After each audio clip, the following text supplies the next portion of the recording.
everybody, it's Sharon here. Welcome back to my channel for those who are returning, and welcome to any new subscribers that may be visiting for the first time.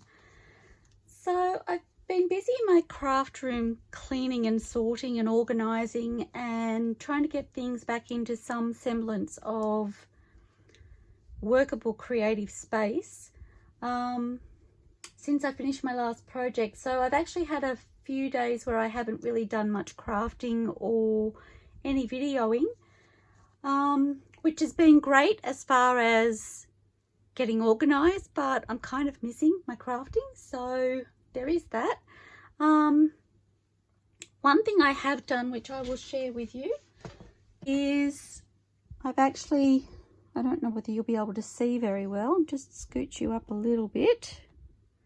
I have organized my scraps into the little plastic bags, similar to the way, or pretty much the same as the way Gail has hers organised. So I do have a couple of extra bags that I've created than what I've seen Gail use. I'm not saying that Gail Augustinelli, I should have mentioned that.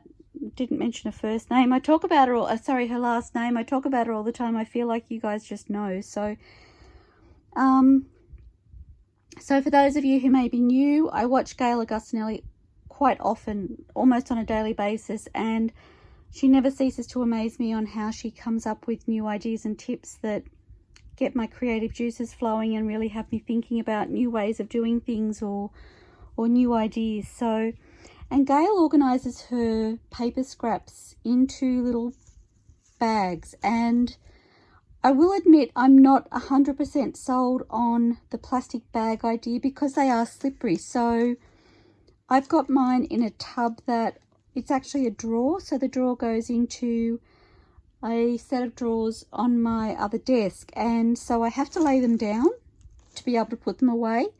I know Gail, or when I watch Gail using hers, she has hers standing upright, which is fabulous. And I'm thinking I may be able to do that with them when I use them, whether it's in this tub or whether I move them into a different tub, I don't know. But for now, it is really exciting to have them a little bit organized. I know when I went through my tub, and I've gone through the whole thing, so I've actually wiped it all out. It's very clean. It was really good to go through and sort some of the little bits and pieces that had gone in there that probably didn't need to go in there. So I'm feeling fabulous about that. So again, I have tissue paper. I've sorted my, this is basically card, anything card and handmade paper I've put into this one. And then I have strips of paper. So I have all of my tea stained strips, say that 10 times fast, tea stained strips or neutral coloured strips. So it might have edges of book pages and what else does it have? Pretty much it, I think. Edges of book pages, tea stained papers, pretty much anything that has neutral tones. So, and I do have some strips to my right which I haven't sorted through yet. I just need to basically get them all together, sort out which ones are too small, and pop them into a bag as well for my pattern paper. So I will do that. So there's a couple of projects that I use my strips for, so I like to have those separate, or I don't know that I like to have them separate, but I know it will be handy because I've actually been keeping them separate on the table next to me, which is why I have a pile of the pattern papers there. So I just haven't had them stored in any particular way. So, and then I have a small of pattern paper and anything with print on it basically. So there might be music paper or book paper, or there's some maps in there. So I have a small pattern paper, a small neutral paper, and a small coloured tea stain paper, which is my digital. So I've kept those separate. And then I've done a medium and a large for each of those. I also have some book page. They've been cut out with the Cricut. No, not with the Cricut. They've been cut out with the Sizzix. So I have those just in a separate little bag, and at the very bottom I do have a bag also with I do have a large bag of tissue paper as well, and I've popped some packaging paper in with my neutral coloured papers. So I think I've got a bag of book pages as well, which may not stay in here, it may end up somewhere else. But so that basically gives you an idea of what I've done there. That wasn't something I planned on sharing, but you'll be seeing those in possible future videos. So, and it's kind of amazing just the weight that was lifted from having my scraps organized. So that was kind of fun. So when I was going through all of my bits and pieces, I did actually have about 3 piles, I think, of papers and projects and half-finished ephemera and all sorts of bits and pieces. And of course, when you're tidying, you look at areas of your space that you don't always look at, and so a lot of that going on. And I've actually found some covers that are unfinished, and I think one of them I shared just recently. So I'll just recap. So I'm kind of wanting to talk to you about covers. I'd like to create, well, I'd like to make some new projects. I haven't decided exactly what I want to work on yet. So I haven't decided anything about my next project and what I want to create, what size journal I want to create, how I want to go about it. And so I thought I'd just play with some different cover ideas. I had played with this one before I started my last journal, I think it was. It's just a file folder. It's a very heavy file folder compared to the manila folder. It's much heavier than the normal manila folder. And all I've done is cut it to size, and I've glued the front and the back together. So I don't know if you can see, but this is the fold, and then on here, this is the join. So that would be the opening of the file folder or manila folder. So all I've done is glue the two together, and then I've cut it to size. So from memory, I cut it to create the standard size cover that I have, which I think is 5.5. No, it's about 6 1/4. Or 6 1/8, I think I've gone there. So basically that allows me to fit an A4 page, and I do have some here. It allows me to fit an A4 page in quite comfortably and still have a nice edge at the end. So I've gone ahead, and once I worked out how much I had left over, I decided how wide to make my spine, and I've ended up going with 1.5, I think. No, I don't know why I try and guess.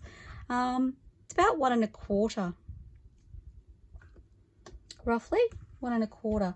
So I've just scored that and folded it, and it did take some work. I had to be a little bit careful with it because it's very thick. So as you can see, if I push down on that, there's no movement there. I haven't quite decided how I'd like to cover it. I've had a couple of ideas, and I'm actually thinking about perhaps making some more and trying a couple of different ideas. I do have some papers printed and signatures created pretty much already. I did these quite some time ago using a Tracy Fox Love Junk Journals kit, I think it is. And I thought they might be fun in there. I've got them sitting in there. I haven't decided whether that's what I'm going to use it for, but I'm sort of keeping them. This is the ephemera for that kit that I've actually fussy cut. I'm just keeping it all together in there because it seemed like a nice fit. So that was fun. Now, one of the things I'm guessing you've realized is that I am a bit of a creature of habit. So I find something that I really like, and I tend to keep revisiting the same thing. And it's not because I do it intentionally, it's because it's what makes me happy.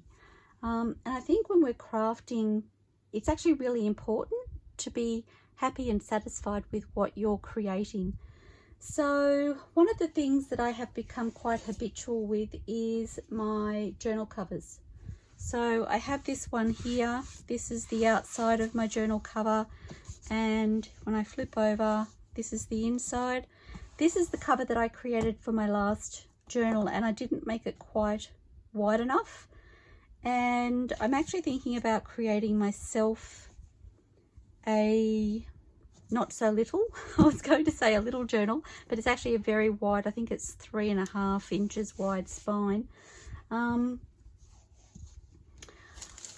I would like to have a journal here that I can use for basically for ideas, for planning, for my crafting. Basically I want somewhere that I can write down ideas and things, and I'm thinking about doing a little bit more work along that line, but I haven't quite decided where I want to go with that. Now, if you've watched me make this cover, you will know that I have attached on the, so I've used chipboard, and then the chipboard has a fabric covering. Now, I've actually tried 2 different fabric coverings. One is, this is like a, I think it's a bamboo liner, and this was actually gifted to me by somebody who had purchased quite a large amount and found it didn't work for what they wanted it for. Did I refocus my camera? I don't know why I get talking and then I think about it afterwards, but I hope that was focused. So they couldn't use it for what they purchased it for and asked me if I wanted it. Now, at the time I said yes. I really didn't know what I would use it for, but I found it's perfect to just add a little bit of softness to my covers. So instead of having that really hard surface, it's just got a little bit of give, and I love it. I just love the look that it gives. Now, I've used that bamboo quite a lot, and then just recently, I don't know why, I found this felt. Now this is just, it was I think an A4 sheet roughly of white felt, and I used the white felt. I think I actually used that in my last journal, and it's practically the same. It gives, this is probably a little bit softer, but it still gave that slightly softer feel rather than just having, I've got a journal here. This is actually an altered book that I created. It was my first altered book, and I haven't actually shared, I don't think. And it's a book cover, and I've glued my calico straight onto my book. So in comparison, it's a very hard surface, whereas this has that little softness to it. So I love both. I do find that putting the liner inside also stops anything from showing through. So if I were using a book cover that had variable colors on the cover, I don't have to gesso it or paint it or cover it in any way. I can just pop my lining fabric over the top and then cover it with fabric, and you don't see any of that coming through. So I did want to share that with you. And the felt you can pick up quite reasonably at your craft store. So I think I got mine at Spotlight, I believe. I don't remember exactly what I paid, but I think it was only, I don't know, maybe a couple of dollars per sheet, and I used 2 from memory to do one journal cover.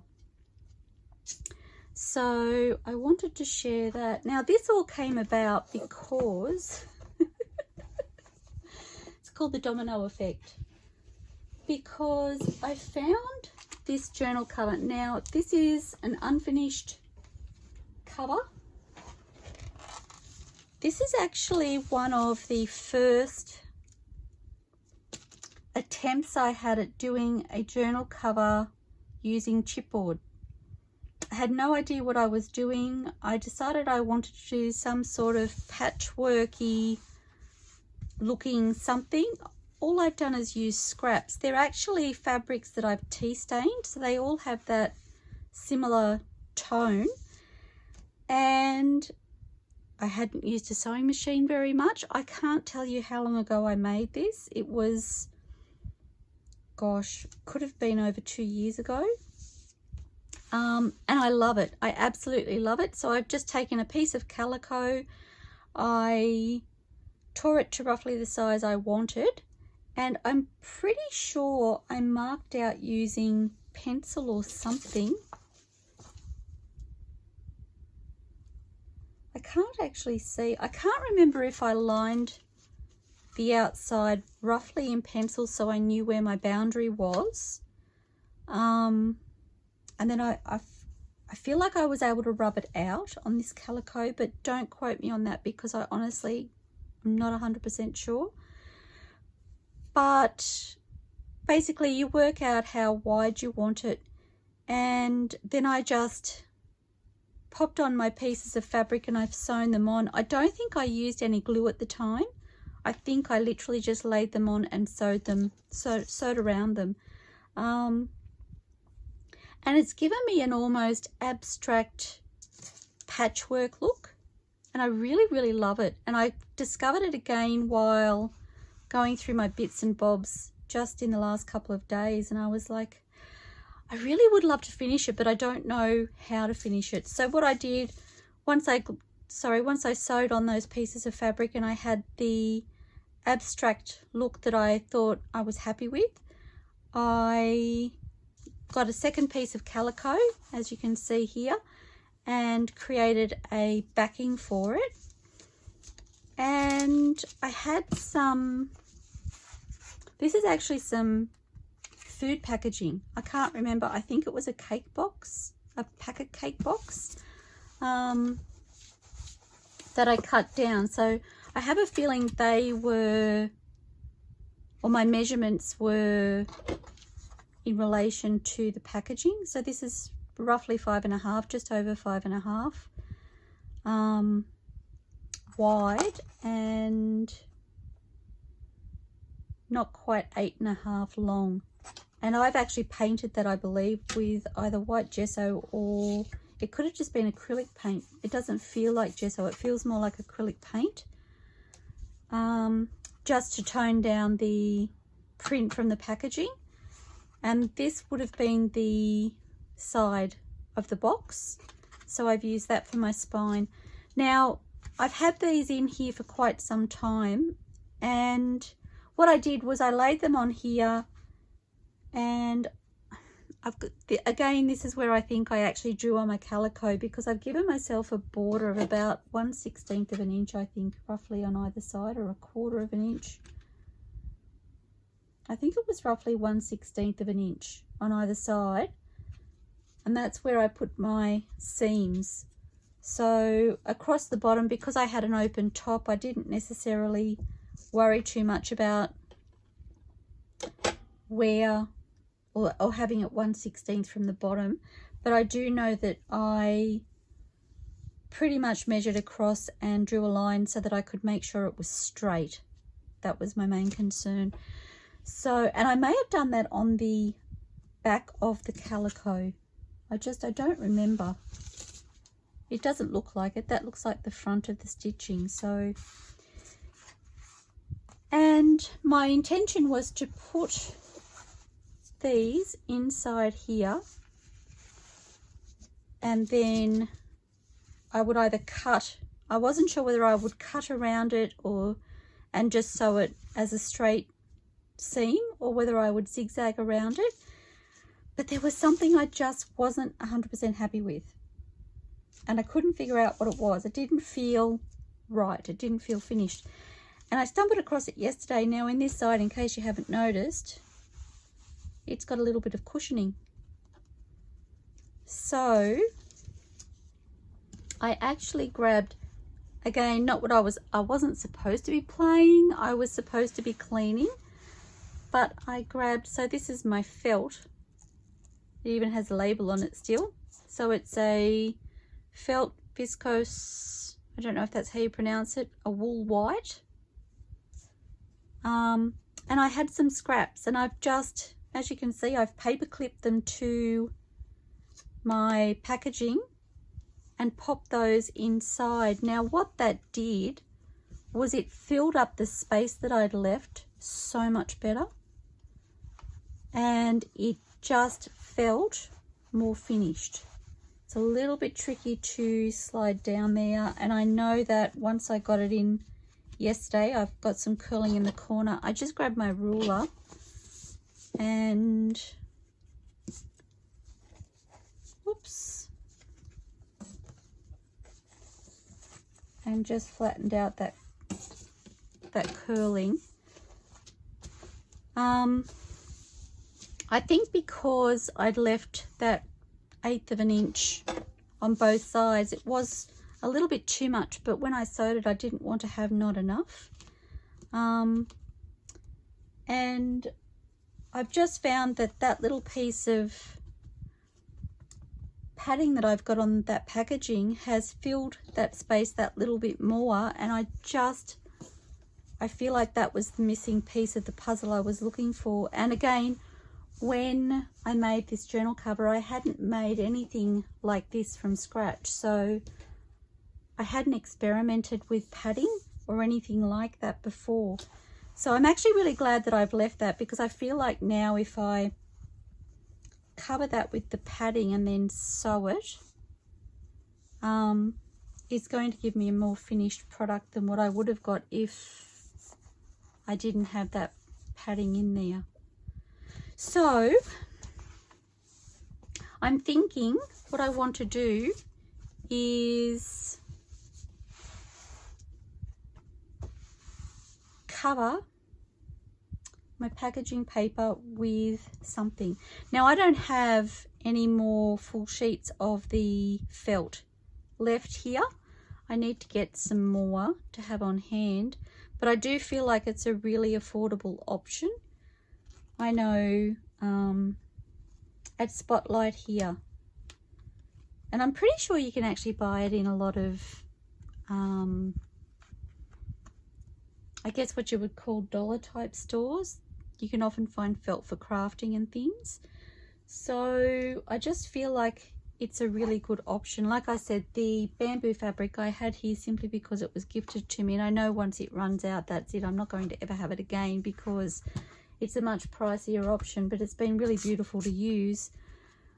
The other thing I found in, well, I didn't find, it got me thinking about this whole thing, and I remembered at one stage, being a non-sewer, I purchased some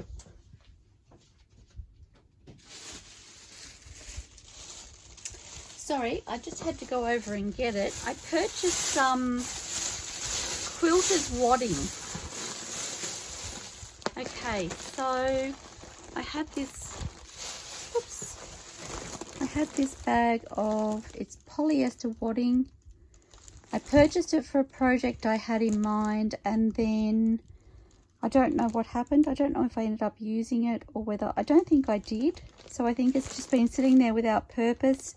Again, I'm not a sewer, so what I had planned to do was going to be an experiment. I'm just showing you here. It's 20 millimeters thick, and it's 150 centimeters by 200 centimeters. I don't remember what I paid for it, but I did get it from Spotlight. It's still in the Spotlight bag. I'm just going to put this to the side, sorry. Okay, so I remembered I had that wadding there, and I wondered whether that could be a good option also to use as padding for my covers. So what I've done is I've cut a strip of that wadding off, and it kind of came about because this had that, I think I'm going to call it a faux patchwork cover, which is kind of what I had in mind. I wanted it to have the look of patchwork, but I wanted it to be more abstract because I'm not a sewer and I've never quilted. I think at the time I made this, I barely knew how to use a sewing machine. I think this was part of my learning curve. I remember making this and having to stop and Google to see how to rethread my machine because my thread broke and I had no idea how to rethread it. So I wanted to get that look, but obviously I didn't have the know-how to actually do a patchwork quilt, nor did I want to spend that time. So this is one of the covers I've decided I'd like to finish off. Like I said, I really, really love it. It makes me happy. So I'm going to get this. What I'm thinking is I'm going to cut some pieces of this. Now I don't know whether, I think that's full width. I feel like I've got a double up there, but I don't think I do. Sorry, I thought it was double layered, but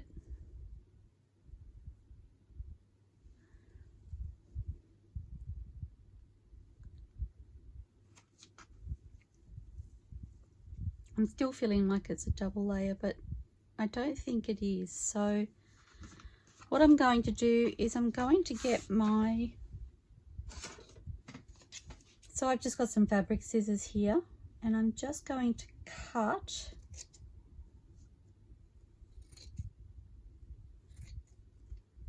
a strip of this.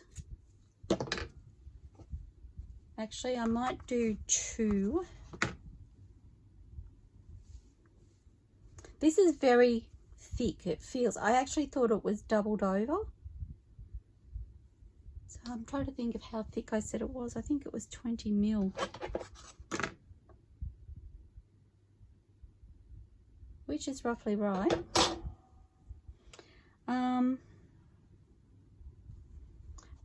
But I think once it's attached to here and it's in the cover, it will squish down quite a bit. And I'm actually thinking if this works, and you're going to see it pretty much firsthand because I haven't done this before and I haven't tried it again since this cover because I just couldn't get it to work the way I wanted it to. I think it's a really fun way to use scraps and have a bit of artistic fun with making your abstract-y type patterns. In actual fact, one of the things I love about this is that this reminds me of a candle. Now, it wasn't intentional. In actual fact, this piece of fabric, I don't know if you can see, but it actually comes all the way down here.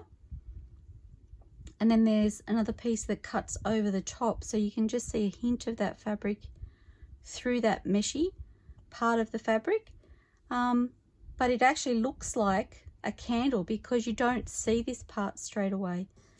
And it just happened. It wasn't something I tried to do. So, okay. And I think I'm just going to use the Fabri-Tac.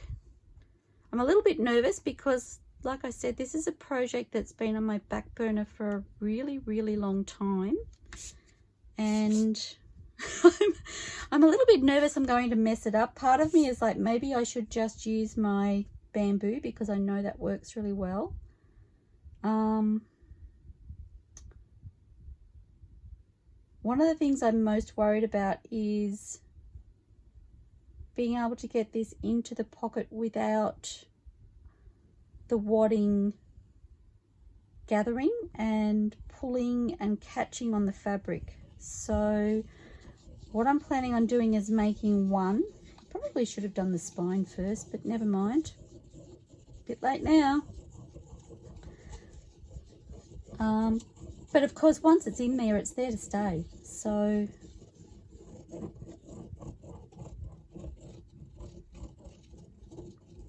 I've got to be honest with you, when I turned the camera on, I wasn't really sure how I was going to go about doing this video and even whether I would start doing this while I had the camera going. So obviously now is the right time. And I'm just popping that on.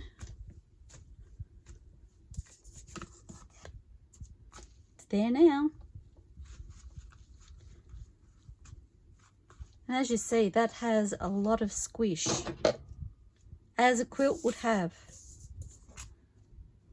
And I'm just going to go around.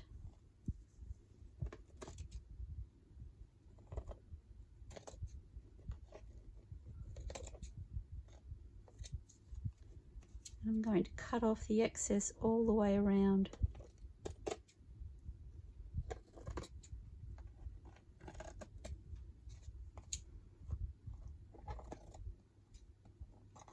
So if you like the look of the quilted cover, perhaps you haven't found any quilts that you'd like to use, or I don't know, perhaps you're not keen on using a pre-used quilt, I have no idea. Or you just want to use up your scraps. I just feel like this is a really fun way to do it.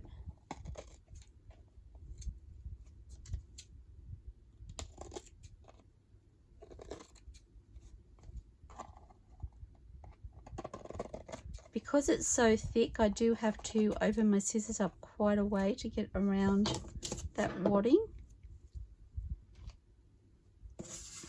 And this is really, really messy. Lots of fibres coming off it, so I'm just going to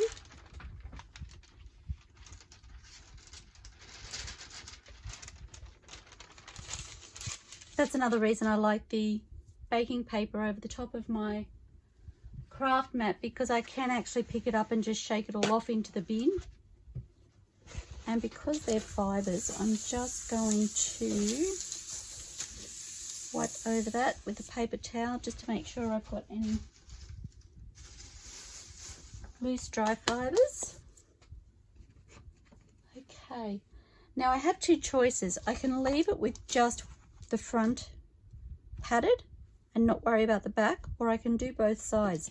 At the moment I'm thinking of maybe just doing the one.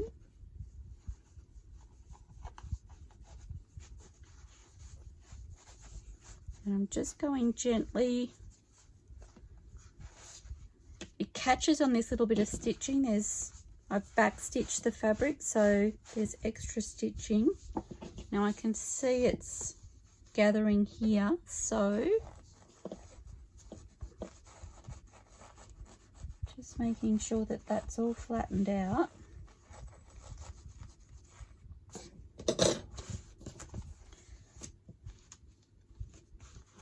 And I don't think I want to add any padding to the back of that. I think I'm going to leave that flat on the inside. In hindsight, again, because I've made this cover such a long time ago, I could have attached pockets on the inside.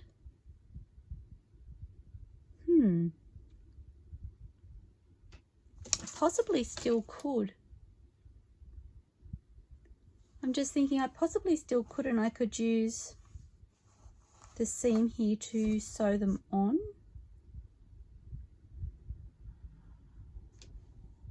So I'll keep that in mind. I don't think I'm going to do that just now, but that's added a lot of padding to that cover. I'm hoping you can see that. If I push down on there, and there's very little movement between, on this side, sorry, but on this side it's got quite a lot of squish. So I'll see if I can bring it to the camera.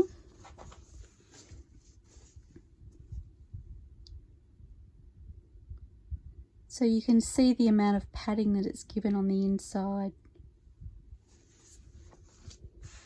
So I think I'm going to continue and do my other pieces like that, because I'm quite happy with that.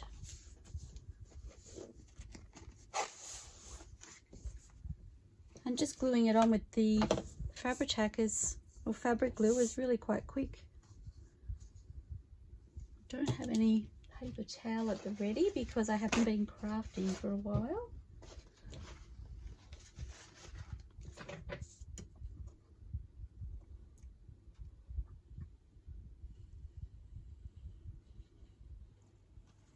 And I could have used just chipboard to create these covers. Like I said, at the time, packaging paper was my item of choice, so the packaging paper you definitely wouldn't need to paint or gesso.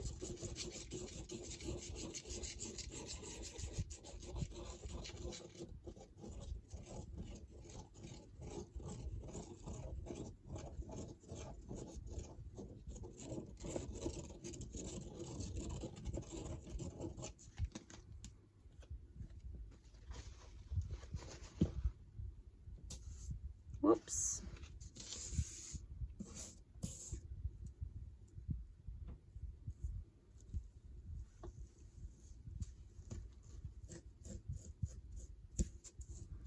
A little bit of a ridge in the fibers there, so I'm just kind of scraping them out.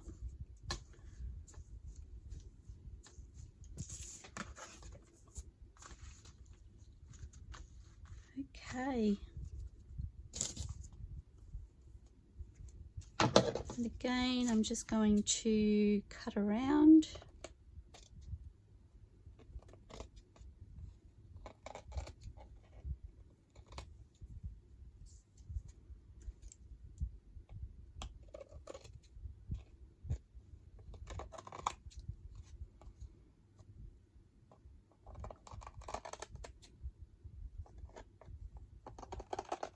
And of course, you don't have to add the cushioning.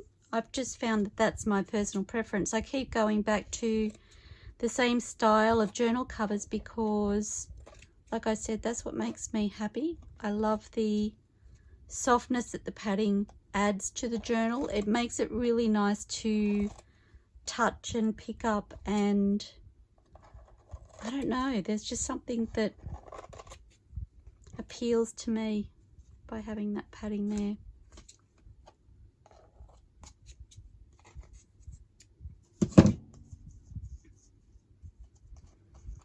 And I mean, really, we're using quilter's wadding, so it really is going to be like a faux quilt.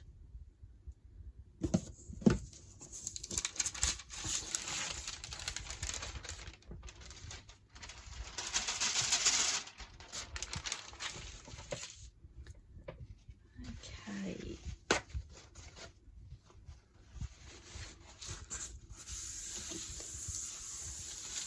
If you're making a journal and you wanted that sort of look on your front cover, you might want to use the same fabrics that you've used on the inside to create your abstract collage on the front.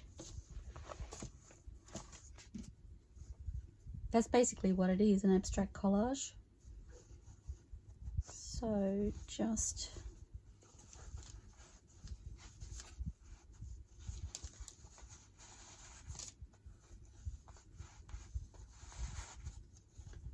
easing this in.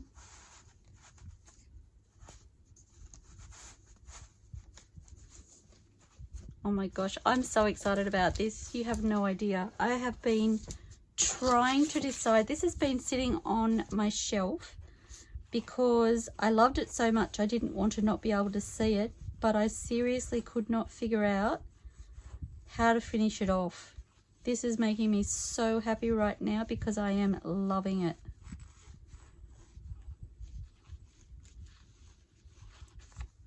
Okay, so I feel like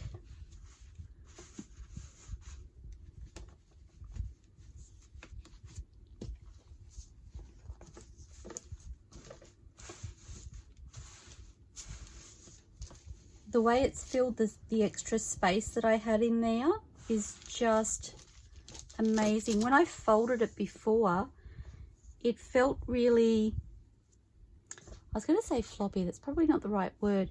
There seemed to be a lot of movement in the cover when it folded. Almost like the three parts of the cover weren't attached properly. But this is just making it that much more solid to handle. And I haven't done the spine yet, so nor have I sealed it all up. So I just feel like once that fabric is pulled taut and sewn into place, In actual fact, if I do that, that's amazing. Okay, so lucky last is the spine. Now I will tell you, I don't know if I told you roughly,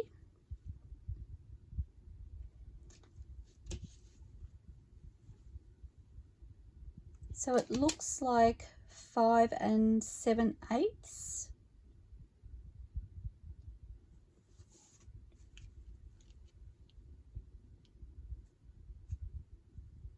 And this side almost looks like 6, but I don't know whether that's because my stitching got a bit wonky. Whatever.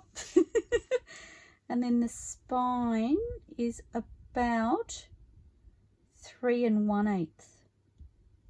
Again, it was determined by the packaging that I used and how wide that was, and I've just added the 1/16 of an inch on either side of my packaging to put my stitching down. So if I finish this and there's any questions that are left unanswered as to my process, feel free to comment and ask, because I haven't shown you the complete process, so I imagine there may be questions.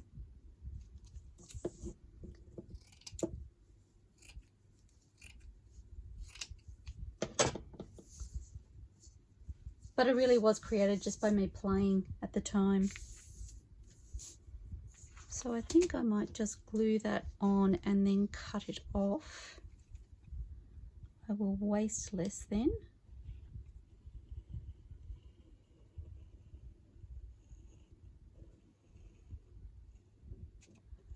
And once this is all put together, you won't even know that it was created using packaging. It's going to be beautiful. Well, I think anyway.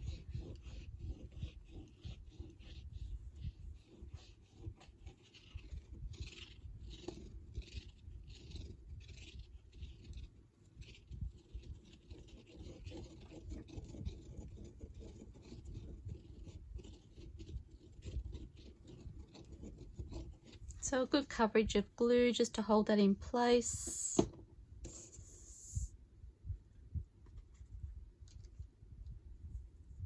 And I'm going to butt that against the side as best I can so there's less cutting.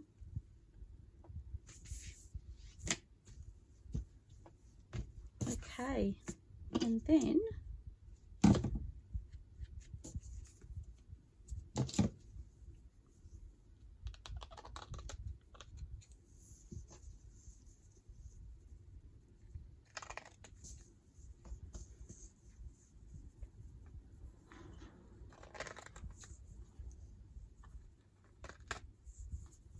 just cutting around it.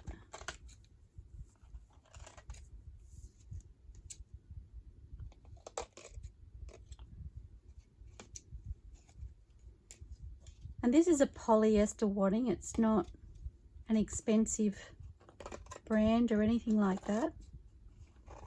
Or an expensive filling is probably more what I mean. From memory, I will see if I can find the cost and pop it up for anybody who might be interested. It obviously will be different in different countries as well, but I will see if Spotlight still sell that same wadding and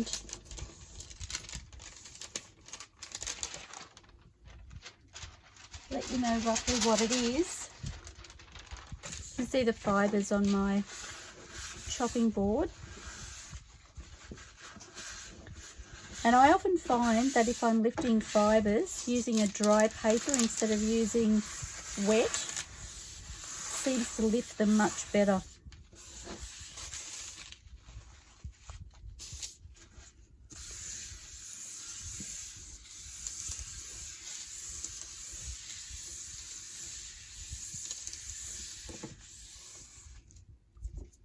Okay.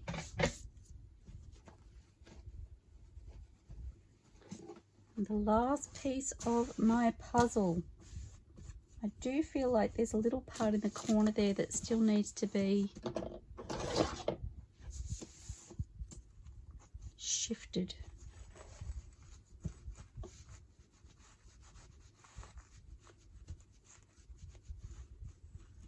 better. It felt a little flatter here, so I've just used my ruler to coax that wadding into the corner properly, basically. Remembering it doesn't really matter what it looks like on the inside, as long as it looks right on the outside. That's my motto. Okay. So lucky last. Now if I fold that down just to give an indication of what it will look like once it's sewn. Oops, but easier said than done. Oh, that's fabulous. I love it so much more. Those pieces aren't moving around like they used to. And then, oh, that's part of my fabric. And then I have a flat surface on the inside, which again looks really, really beautifully finished. So I do think my allowance could have been a little bit less for the joins, but I think once it's all sewn around and finished off, and then I have some signatures in there, I think it will be really fabulous, and it will lay quite flat, just looking at that. So I'm trying to decide whether I want to zigzag or straight stitch around it. Part of me is thinking zigzag. I don't know why. I feel like that will make it a little bit more of a sturdy way of closing it. So I may zigzag around it. I will just be careful of my cardboard inside so I don't hit that with my machine. And then I will come back and show you how I'm going to finish it off when I decide.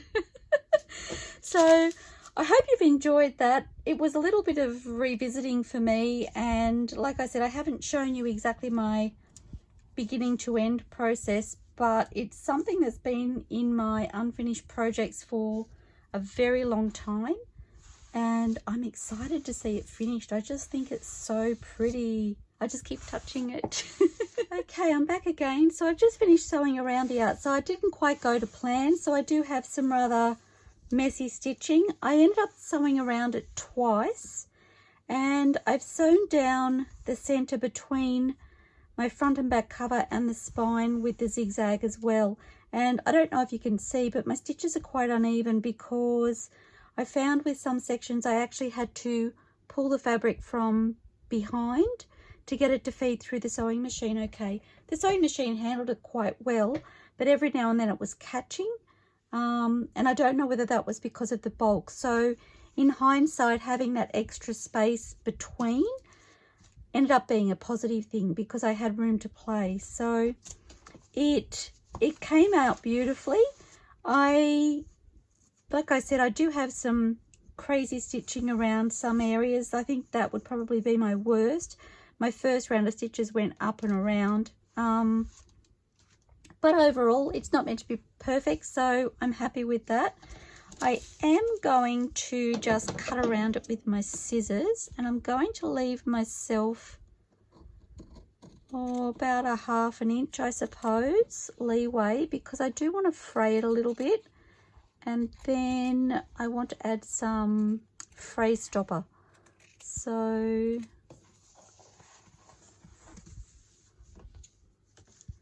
I won't be able to get in camera completely, I'm sorry, because of my space limitations, but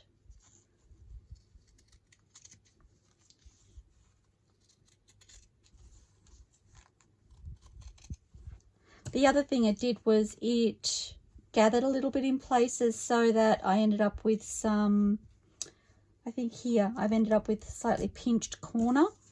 And I didn't realize it had done that until it was a little bit late to rescue that corner. So, but again, I'm not looking for perfection. It's not meant to look like a perfectly made quilt.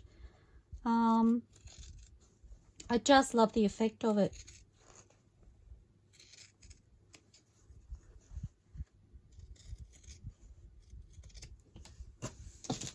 Okay, some fun scraps there. I have a little bit less fabric on this side to play with my cutting, so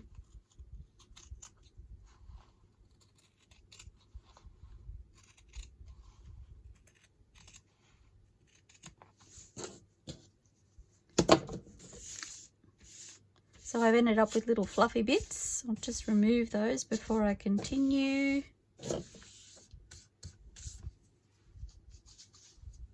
And one last edge. And I think I've got a little bit less on the opposite side there.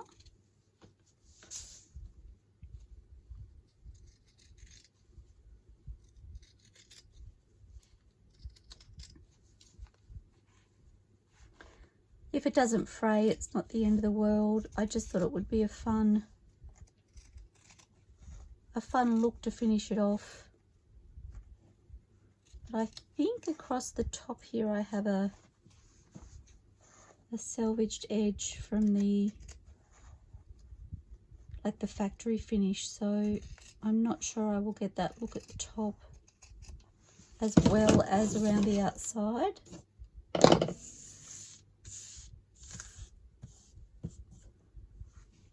And I've missed cutting a thread. Just trim that off.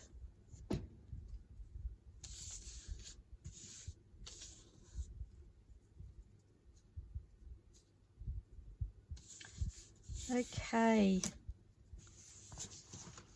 Oh, getting closer and closer to my finished product. I'm so excited, guys. Okay, so let's see if we can do a little bit of fraying. Remembering I've got double thickness, so,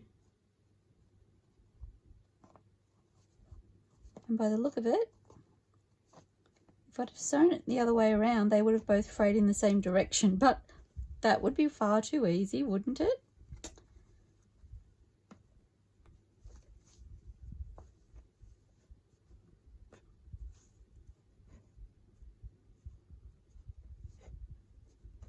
Okay, looks like there might be a bit of a process involved in doing this, so I may not take you through the whole, well, let's be honest, I'm running out of time, so I won't take you through the whole process. I wasn't going to show you the sewing in this video, but once I finished videoing, I realized that my time wasn't quite as far in as I thought, so, and I really wanted to sew it straight away because I was excited. Okay.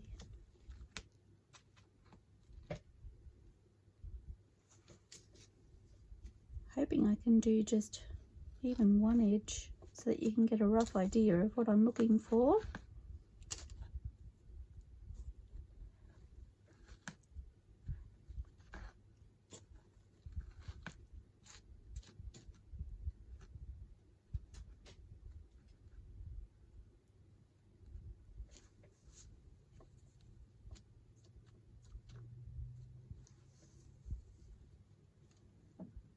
This one's playing hard to get.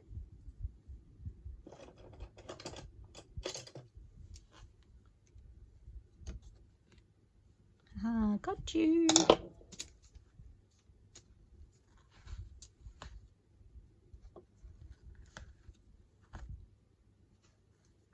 And obviously how much I fray is going to be determined by how far I get to my stitching around the outside and the angle of the fabric.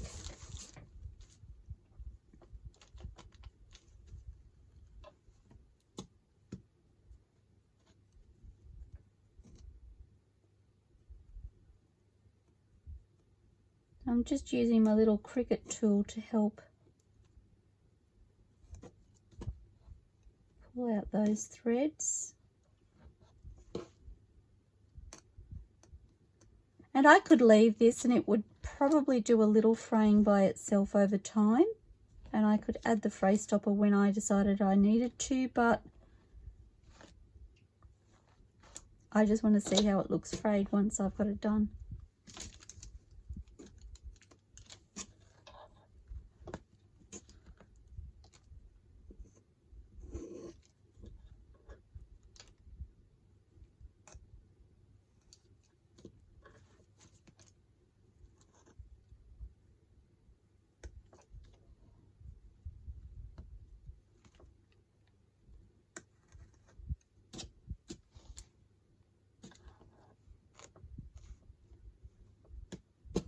Okay, so that's quite fun like that. I don't think I will do any more of that. So you can see at the top right hand corner, the fabric is running in a slight angle, but if I'm able to fray across the top, I don't think it will be as noticeable. So, and if it is, it is. I just don't want to fray it too much more because I'm getting too close to that edge where the sewing is. As you can see, I have some really yummy, crazy, delicious, crazy stitching at the back. Not the look I was going for, but it is what it is and I like it.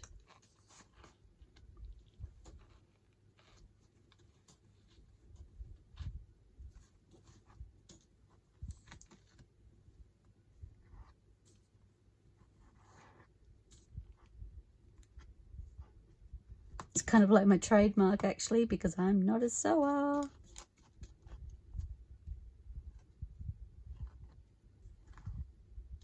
Okay, so that is actually getting very close to that stitching now. So I'm not sure I want to fray that too much more, she says as she pulls more threads.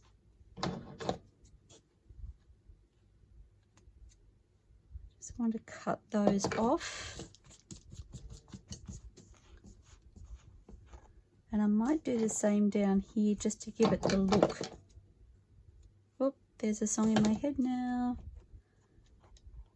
Okay. Just to continue with that look that I'm after, I'm just going to pull a few and then cut them off so it kind of looks like it's straight, but it's not really. And I'm thinking once I add that fray check or fray stopper, you won't actually realize that it hasn't followed the natural straight line of the fabric.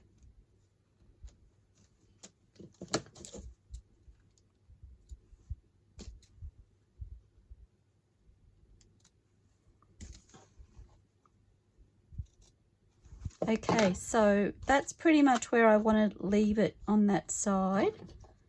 So I'm going to stop there. Got a stray thread. I'm sure there'll be more of those like here. But that gives me a really nice, whoops, frayed edge on the side. I love that. Okay, so I have my fray stopper here.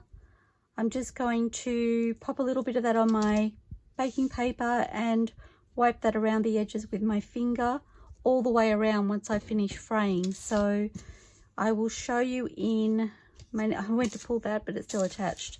I will show you the finished product in my next video. I love it. I love it so much. Thank you so much for joining me and helping me sort out that couple of year-long problem or fix, whichever way you want to look at it. Cup half full, cup half empty. I'm really excited to have this on the go and I love the way it looks. So please don't forget, like this video and give me a thumbs up if you've enjoyed what you've seen. Subscribe to my channel and hit the bell notification and select all so that you don't miss future videos, and always feel free to comment. I look forward to hearing from you. Happy crafting everybody. See you soon. Bye for now.